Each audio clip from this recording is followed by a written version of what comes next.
Australian अखबार the collection की report में गलवान हिंसा पर जो दावा किया गया है उसके मुताबिक चीन के 42 सैनिकों की मौत हुई है। इस रिपोर्ट में और भी कई अहम खुलासे हुए हैं, यानी कि यहाँ पर चीन का जो दोहरा एजेंडा है वो खुलकर निकलकर सामने आया है। कलेक्शन के जो संपादक हैं एंथनी, उन्होंने इंडियन मीडिया से बातचीत की है और उन्होंने और भी कई बड़े खुलासे किए हैं। यानी कि इस खुलासे के दौरान एक बात जो निकलकर सामने आई वो सबसे बड़ी बात यह है कि झगड़े की शुरुआत चीन की तरफ से की गई थी। चीन जिन बातों को नकार रहा था, आखिरकार वही बातें अब दुनिया के सामने आ गई हैं। तो चलिए खास रिपोर्ट में आपको दिखाते हैं कि एंथनी ने इंडियन मीडिया से बातचीत करते हुए और क्या कुछ खुलासे किए हैं। क्यों भिड़े भारतीय और चीनी सैनिक?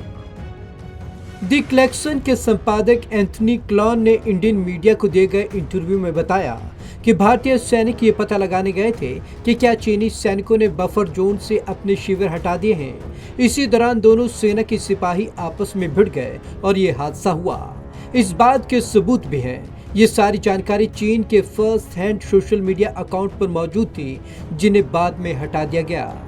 चीनी सैनिकों ने धोखे से किया हमला। द कलेक्शन ने अपनी रिपोर्ट में बताया कि 6 जून को भारत और चीन के बीच समझौता हुआ था कि दोनों सेनाएं बफर जोन से हट जाएंगी। भारतीय सेना के कर्नल संतोष बाबू और उनके सैनिक 15 जून को चीनी अतिक्रमण को हटाने के लिए विवादित इलाके में गए। यहां पर पीएलए के कर्नल क्यूई फावो लगभग 150 सैनिकों के साथ मौजूद थे। उन्होंने पीछे हटने की जगह संघर्ष शुरू कर दिया। घबराए चीनी सैनिक बर्फीली नदी में कूद गए। चीनी सैनिकों ने भारतीय सैनिकों पर हमले के लिए स्टील पाइप, लाठी और पत्थरों का इस्तेमाल किया। इसी दौरान भारतीय सेना के एक सिपाही ने कर्नल फैवो के सिर पर हमला कर दिया, जिसके बाद वो घबराकर भाग गए। अपने कई अफसरों की लाश को देखकर पीएलए के सैनिक इतने ज्यादा घबरा गए कि वे वाटरप्रूफ कपड़े पहने बिना ही बर्फीली नदी में कूद गए। अचानक से नदी का स्तर बढ़ने की वजह से वे बह गए।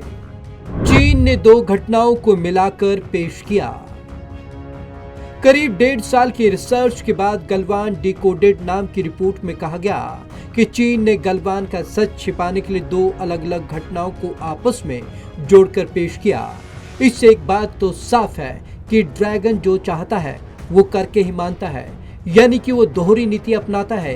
एक तरफ तो दोस्ती दिखाता है, लेकिन साथ ही पीठ में खंजर घोंपने में कोई कसर नहीं छोड़ता, क्योंकि ये रिपोर्ट साफ तौर पर कह रही है कि सारी गलती का आधार जो है वो चीन की ओर से है। तो इससे साफ पता चल जाता है कि चीन का दोहरा एजेंडा है क्या।